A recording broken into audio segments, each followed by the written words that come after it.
Good morning बच्चों। Online class में आप सभी का स्वागत है।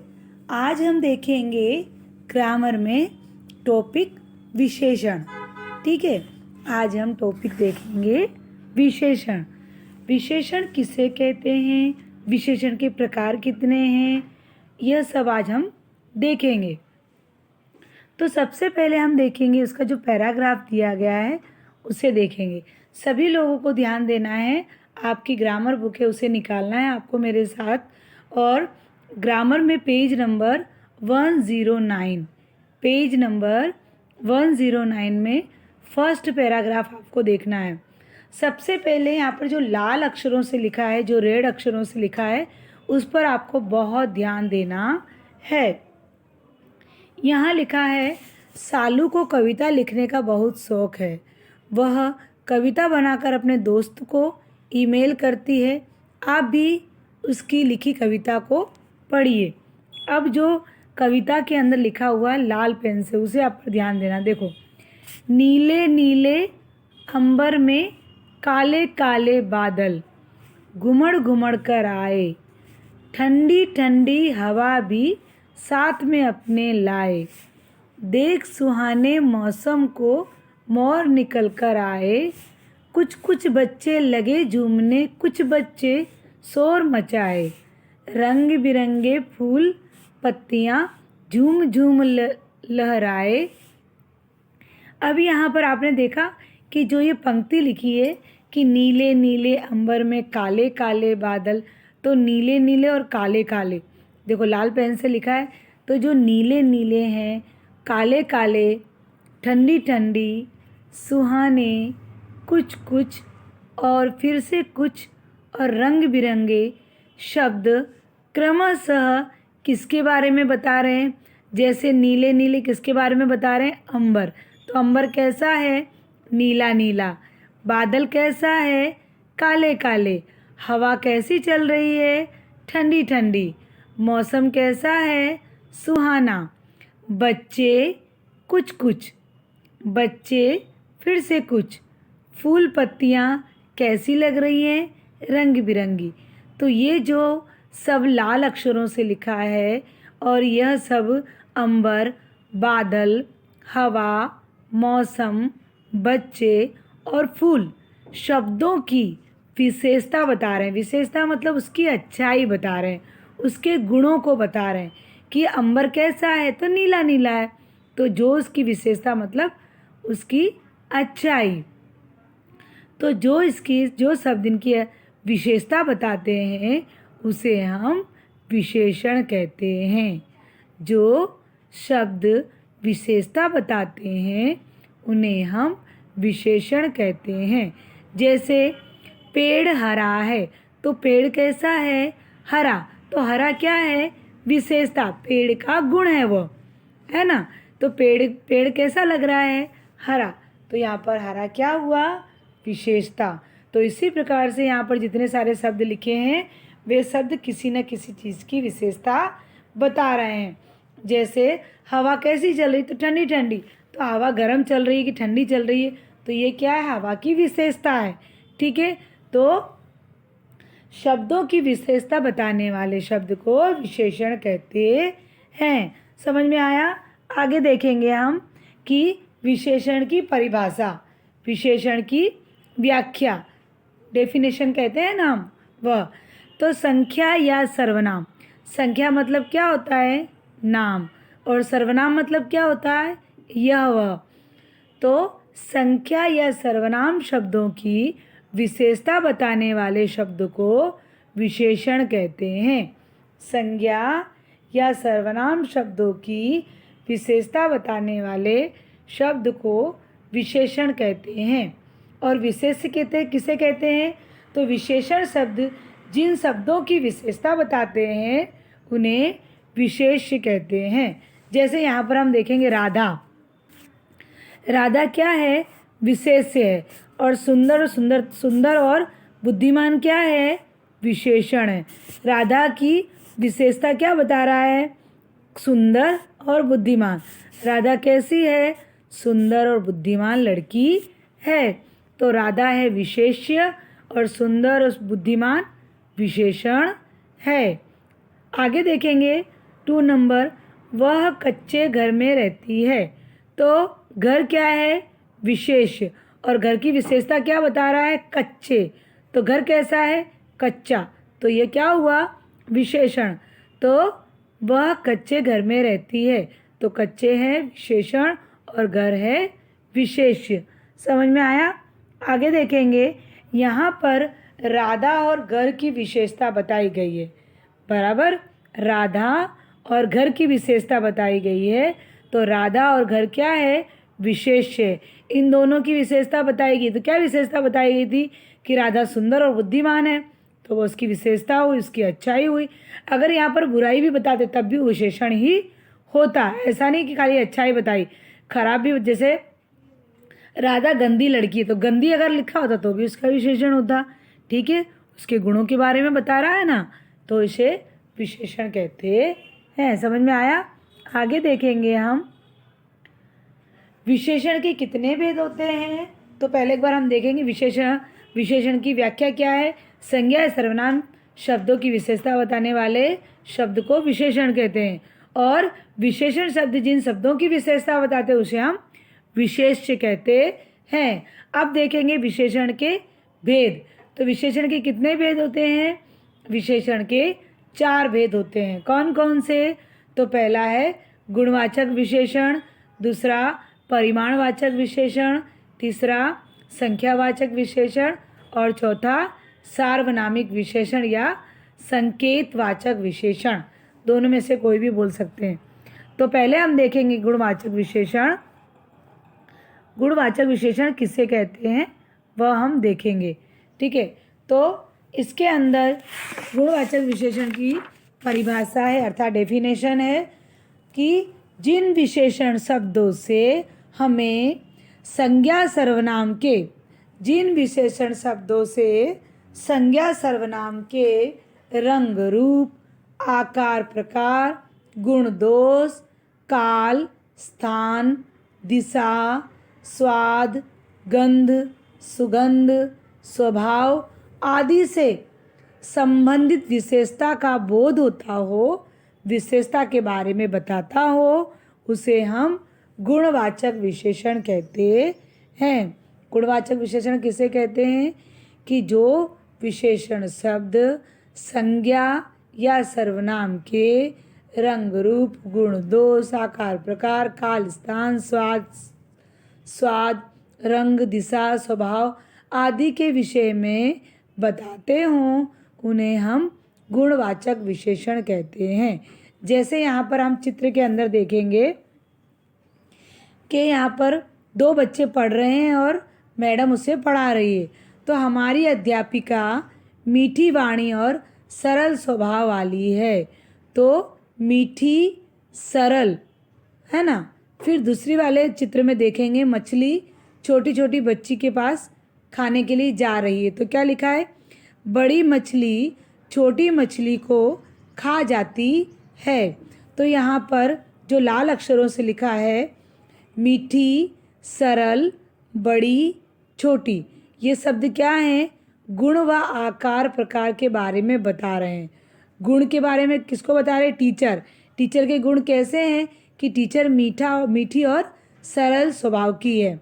जबकि आकार प्रकार क्या बता रहा है? कि मछली बड़ी है और छोटी मछली को खा रही है। अतः यह गुणवाचक विशेषण कहलाता है। ठीक है, फिर हम देखेंगे गुणवाचक विशेषण के प्रकार। तो जो हमने ऊपर देखा था उसकी विशेषता के अंदर कि गुणवाचक विशेषण में संज्ञा सर्वनाम के रंग रूप, आकार प्रकार, गुण दोष, काल, स्थान, स्वभाव, दिशा, गंध आदि के बारे में बताते हों, तो वह सब आपके सामने यहाँ पर बताया कि गुण दोष क्या है, स्थान क्या है, आकार प्रकार क्या है। ठीक है, तो पहले हम देखेंगे कि गुणवाचक विशेषण शब्दों के प्रकार।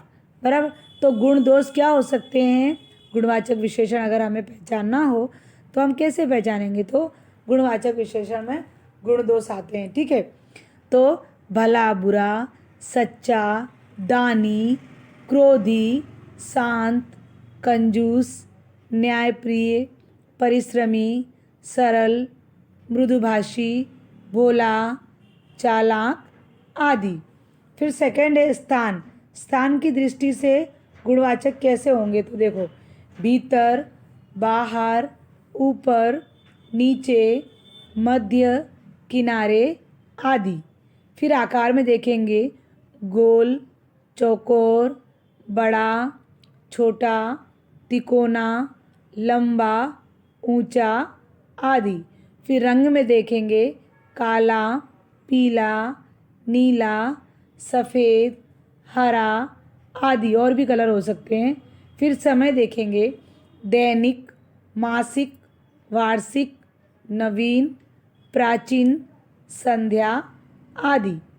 फिर दशा। दशा अर्थात अवस्था, तो अस्वस्थ, स्वस्थ, पतला, रोगी, बलवान, अमीर, दरिद्र आदि।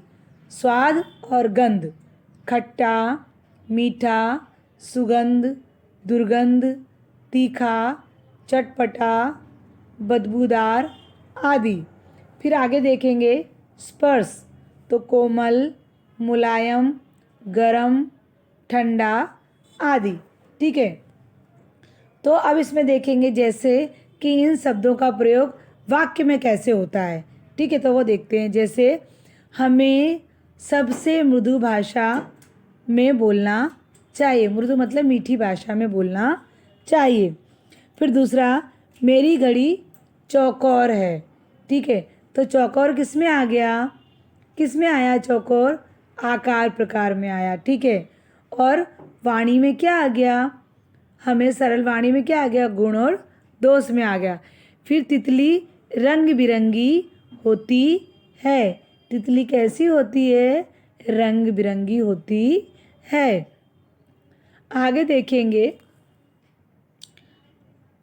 मेरे स्कूल में मासिक परीक्षा होती है। तो मासिक किस में आ गया, समय में आ गया। ठीक है, फिर आगे हम देखेंगे, यह मिट्टी गीली है, यह सुगंधित फूल है, मुझे चटपटी चाट अच्छी लगती है, यह कपड़ा मुलायम है आदि। ठीक है, फिर हम सेकंड वाला देखेंगे, संख्यावाचक विशेषण। क्या आएगा दूसरा, संख्यावाचक विशेषण। यह हम पहले नाम ही देख लेंगे, इसी से हमें पता चल जाएगा कि यह क्या है। संख्या का मतलब होता है नंबर्स। संख्या का मतलब होता है नंबर्स। जो शब्द किसी संज्ञा या सर्वनाम शब्द की संख्या या क्रम का बोध कराते हैं। संख्या मतलब क्या होता है, नंबर, 1 2 3 4 5 ऐसे, 1 2 3 4 5 6 ऐसे। ठीक है, तो जो शब्द किसी संख्या या किसी संज्ञा या सर्वनाम शब्द की संख्या या क्रम का बोध कराते हैं, उन्हें हम संख्यावाचक कहते हैं। जैसे पहला बच्चा है, मेरे पास 2 खिलौने हैं। तो 2 क्या है, नंबर्स आ गया। तो आपको तुरंत पता चल जाना चाहिए कि ये नंबर्स है, तो क्या होगा, संख्यावाचक विशेषण होगा। समझ में आया। बच्चे देखो क्रम से दौड़ रहे हैं, क्रम मतलब लाइन में दौड़ रहे हैं। तो कुछ बच्चे दौड़ रहे हैं, तो लाइन में दौड़ रहे हैं, तो क्या हो जाएगा, ये भी संख्यावाचक विशेषण होगा। समझ में आया। फिर आगे हम देखेंगे कि उपयुक्त वाक्य में 2 और कुछ शब्द के माध्यम से संख्या संबंधी विशेषता का बोध होता है, अतः यह संख्यावाचक विशेषण होगा। ठीक है, यह विशेषण कहलाता है। अन्य उदाहरण और उदाहरण हम देखेंगे, एक लड़की 4 किताबें लेकर जा रही है। तो 4 क्या है, संख्या में आ गया, 4 में 1 2 3 4 आ गया। फिर सेकंड, यदि वक्त अच्छा हो तो अनेक लोग आते हैं। अनेक लोग, अनेक मतलब ये क्रम में आ गए, अनेक मतलब बहुत सारे होते हैं, क्रम में आते हैं। थर्ड नंबर का देखेंगे, कुछ मकान खाली पड़े हैं, तो वो भी क्रम में है। कुछ मकान खाली पड़े हैं, तो वो भी क्रम में, ये भी संख्या बता रहे हैं। मेरी कक्षा में 20 छात्र हैं, तो 20 ये भी संख्या। सड़क पर 2 घुड़सवार जा रहे हैं, तो 2 घुड़सवार 2 हैं। मेरे पास 2 टोपियाँ हैं। ठीक है, फिर हम देखेंगे संख्यावाचक के भी दो भागों में बांटा गया है। संख्यावाचक विशेषण को भी दो भागों में बांटा गया है। तो पहला है निश्चय संख्यावाचक विशेषण और दूसरा है अनिश्चयवाचक। निश्चय मतलब जो हमें अच्छी तरह से पता है, और अनिश्चय मतलब क्या होता है, जो हमें क्लियर या अच्छी तरह से पता नहीं है। तो पहले हम देखेंगे निश्चय संख्यावाचक विशेषण। तो इसमें क है, जिस संख्यावाची शब्दों से संख्या की निश्चित संख्या का बोध होता है उन्हें निश्चित संख्यावाचक विशेषण कहते हैं। फिर से देखेंगे कि जिस संख्यावाची शब्दों से संज्ञा की निश्चित संख्या का बोध होता है उन्हें निश्चय संख्यावाचक विशेषण कहते हैं। जैसे यहाँ पर निश्चित संख्यावाचक है कि एक गिलास पानी, तो ये निश्चित है कि एक गिलास पानी है। 5 पांडव, हमें पता है कि पांडव कितने हैं, 5 हैं। 2 लड़कियां, वह भी हमें पता है 2 लड़कियां हैं। 4 पुस्तक, तो ये 4, ये सब क्या है, निश्चित है, हमें अच्छी तरह से पता है, तो उसे क्या कहेंगे, निश्चित संख्यावाचक। ठीक है, आगे हम देखेंगे उपर्युक्त उदाहरण में निश्चित संख्या का पता चलता है कि कितनी संख्या है, अतः यह निश्चय संख्यावाचक विशेषण है। अब दूसरा हम देखेंगे ख अनिश्चय संख्यावाचक विशेषण। जिन संख्यावाची शब्दों से संज्ञा की निश्चित संख्या का बोध न होता हो। बराबर, पहले क्या था कि निश्चित संज्ञा का बोध होता था, अब क्या है, अनिश्चित में क्या है कि संज्ञा की निश्चित संख्या का बोध नहीं होता, हमें पता नहीं कि कितनी संख्या में लोग हैं, तो उसे क्या कहेंगे, अनिश्चित संख्यावाचक विशेषण। जैसे कुछ पुस्तकें, अनेक लोग, कई बच्चे, थोड़ा फल, तो इसके बारे में हमें क्लियर पता नहीं है। तो उदाहरण उपर्युक्त में संख्या का पता नहीं चल रहा है कि क्या कितनी है। जैसे कुछ पुस्तकें, इसमें यह नहीं पता चल रहा है कि पुस्तकें कितनी हैं, अतः ये क्या हुआ, अनिश्चय संख्यावाचक विशेषण होगा। आगे देखेंगे थर्ड परिमाणवाचक विशेषण। परिमाणवाचक का मतलब होता है माप तोल। परिमाणवाचक का मतलब होता है माप तोल, जिसे मापा जाए और जिसे तोला जाए। ठीक है, तो यहाँ पर हम देखेंगे जिन विशेषण शब्दों से संख्या या सर्वनाम शब्दों के माप तोल की विशेषता का बोध होता है उन्हें परिमाणवाचक विशेषण कहते हैं। जैसे लड़की ने पानी से ग्लास लिया, जैसे लड़की ने हाथ में ग्लास पकड़ा, तो इसे हम तोल नहीं सकते, इसे हम माप सकते हैं। और यहाँ पर जैसे 2 चित्र के अंदर दिखाया है कि आटे की जो किराना की दुकान है, वहाँ पर 2 व्यक्ति खड़े हैं, एक ग्राहक है और दूसरा देने वाला है। तो मुझे 10 किलो गेहूँ चाहिए, तो 10 किलो गेहूँ, तो यह तोला गया है। और जो दूसरे चित्र में है, गिलास में थोड़ा दूध अच्छा अभी बचा है, तो दूध हो या पानी कुछ भी हो, लेकिन क्या हुआ, उपयुक्त वाक्य में 10 किलो और थोड़ा शब्द हमें परिमाण अर्थात माप तोल का बोध कराता है, अतः यह परिमाणवाचक विशेषण होगा। अन्य उदाहरण हम देखेंगे, बाजार से 5 मीटर कपड़ा ले आओ। 5 मीटर, इसे क्या गया है, मापा गया है।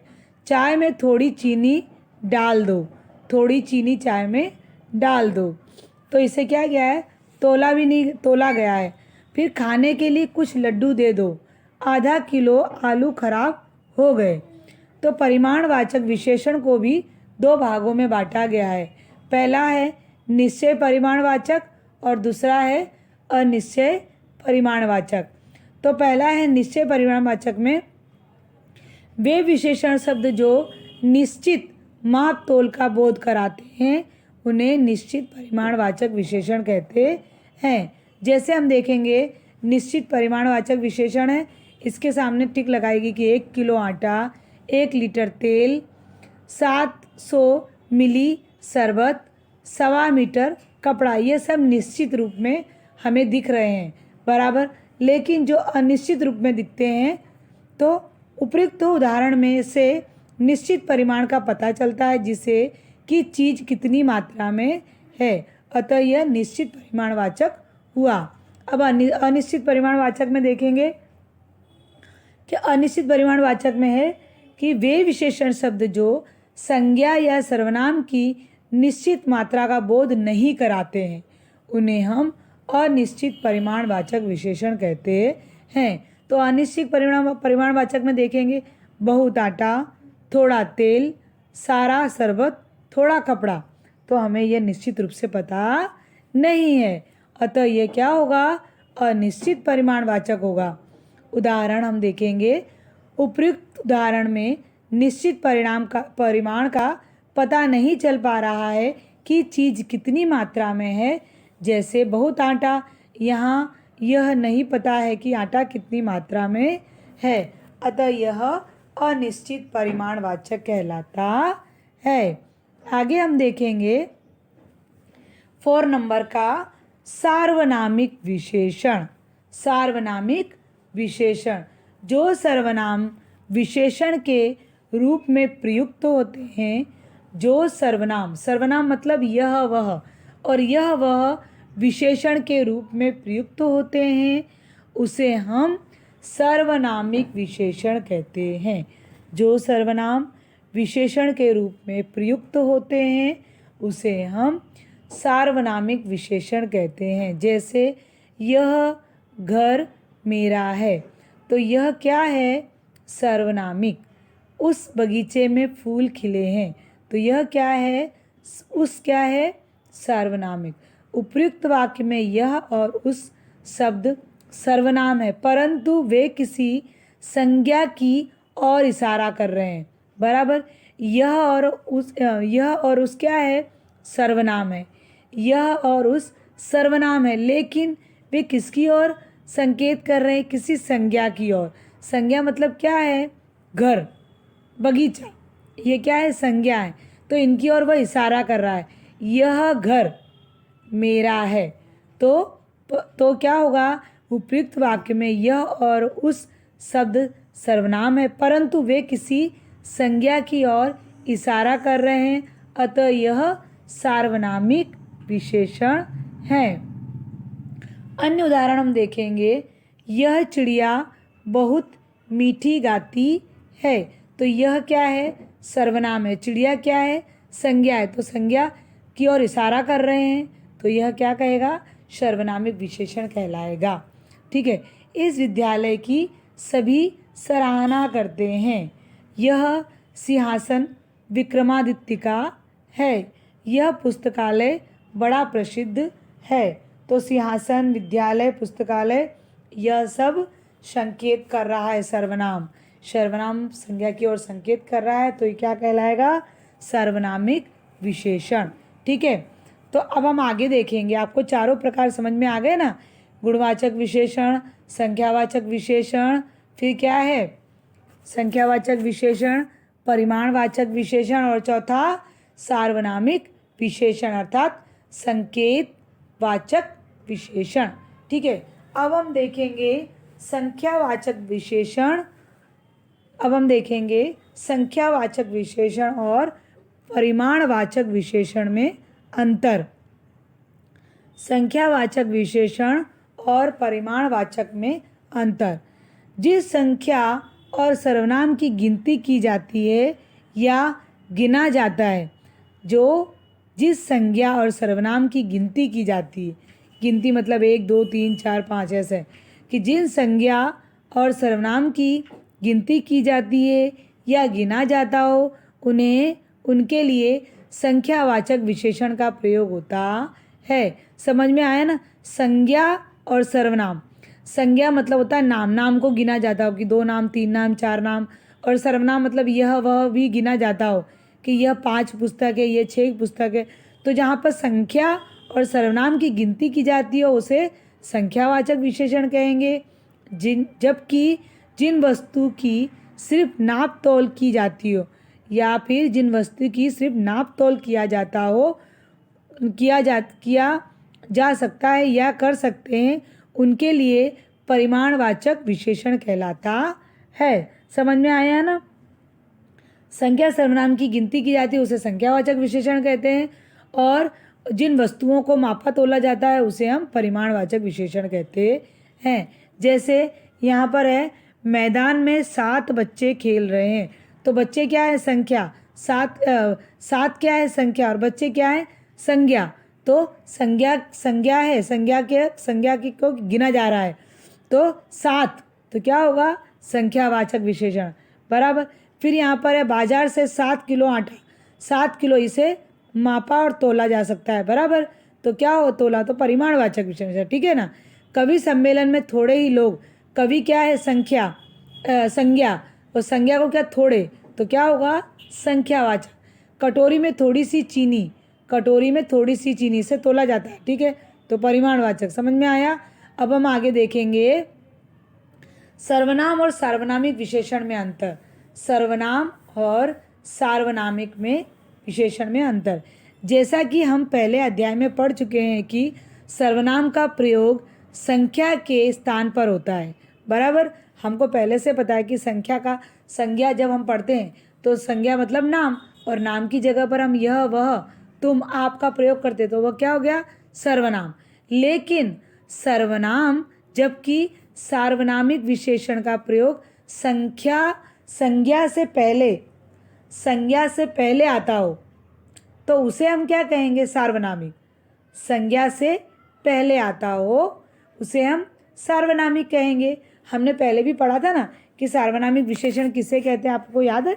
आपने पढ़ा था कि नहीं? पहले पढ़ा था ना, अभी थोड़ी देर पहले हमने, कि सार्वनामिक विशेषण किसे कहते हैं। कि हमने ऐसा कहा था कि यह वह तो सर्वनाम है ही। ठीक है? यह वह तो सर्वनाम है, लेकिन यह वह संज्ञा की ओर इशारा करता हो। किसकी ओर इशारा करता हो? संज्ञा की ओर इशारा करता हो उसे हम सार्वनामिक कहेंगे। समझ में आ गया ना? अब देखेंगे फिर से। जैसा कि हम पहले अध्याय में पढ़ चुके हैं कि सर्वनाम का प्रयोग संज्ञा के स्थान पर होता है। संज्ञा के स्थान पर होता है ना यह वह। जबकि सार्वनामिक विशेषण का प्रयोग संज्ञा से पहले आकर संज्ञा की ओर संकेत करते हुए होता है। जैसे यह मिलने आई है तो यह क्या है? सर्वनाम है, लेकिन यहाँ पर संज्ञा का प्रयोग कहीं पर नहीं हुआ है। यह मिलने आई, डायरेक्ट यह मिलने आई है तो यह संज्ञा के स्थान पर आया है। लेकिन जहाँ पर संज्ञा और यह वह भी हो तो वहाँ पर क्या होगा? सार्वनामिक होगा। जैसे यह पुस्तक मोटी है तो पुस्तक क्या है? संज्ञा है, और यह क्या है? यह क्या है? संज्ञा। और पुस्तक क्या है? कि पुस्तक की ओर यह संज्ञा क्या कर रही है? संकेत कर रही है। तो इसे क्या कहेंगे? सार्वनामिक विशेषण। समझ में आया ना बेटा? तो यह दोनों वाक्य में यह शब्द का प्रयोग अलग अलग व्याकरणीय महत्व के लिए हुआ है। आगे हम देखेंगे प्रविशेषण किसे कहते हैं। प्रविशेषण किसे कहते हैं? विशेषता की भी विशेषता बताता हो उसे हम प्रविशेषण कहते हैं। ठीक है? जो शब्द विशेषण शब्दों की विशेषता बताते हैं उन्हें प्रविशेषण कहते हैं। विशेषण शब्दों की विशेषता बताते हो उसे हम प्रविशेषण कहते हैं। जैसे इस पर्वतमाला में बहुत ऊंचे ऊंचे पहाड़ हैं। तो यहाँ पर हमने देखा कि जो रेखांकित है वो क्या है? प्रविशेषण है, और ऊंचे ऊंचे क्या है? विशेषण है। समझ में आया ना? इस पर्वतमाला में बहुत ऊंचे ऊंचे क्या है? विशेषण है, और बहुत क्या है? प्रविशेषण। ठीक है? इस पर्वतमाला में बहुत ऊंचे ऊंचे पहाड़ हैं। दूसरा देखेंगे तालाब में बहुत क्या है? प्रविशेषण। सुंदर क्या है? विशेषण। कमल खिले हैं। तो तालाब में बहुत सुंदर कमल खिले हैं। 3 नंबर देखेंगे, वह लड़का बहुत परिश्रमी है। तो बहुत क्या है? प्रविशेषण। परिश्रमी क्या है? क्या है परिश्रमी? विशेषण। ठीक है। तुम बड़े भोले हो। बड़े बड़े क्या है? प्रविशेषण, भोले विशेषण। गहरी लाल रंग की टोपी। गहरी क्या है? प्रविशेषण, लाल क्या है? विशेषण। मेरे पिताजी बड़े ईमानदार व्यक्ति हैं। तो बड़े क्या है? प्रविशेषण और ईमानदार विशेषण। उपयुक्त वाक्य में रेखांकित शब्द विशेषण की भी विशेषता बता रहे हैं, अतः ये क्या हुए? प्रविशेषण कहलाते हैं। आया ना आपको सब समझ में? आगे हम देखेंगे विशेषण शब्दों की रूप रचना। विशेषण शब्दों की रूप रचना संज्ञा शब्दों की रूप रचना से मिलती है। लिंग वचन के अनुसार इसमें परिवर्तन होते हैं। तो हम यहाँ पर देखेंगे, कोष्टक में दिए हैं कि संख्या शब्द को विशेषण में कैसे बदलते हैं, कैसे होते हैं। तो लड़का या लड़की अच्छा, बंदर बंदरिया मोटा, बेटी बेटा गुणवान, अध्यापक पूज्य। फिर एक वचन है अच्छा, बहुवचन में अच्छे, मोटा मोटे, गुणवान गुणवान, पूज्य पूज्य। स्त्रीलिंग में बदलेंगे तो क्या होगा?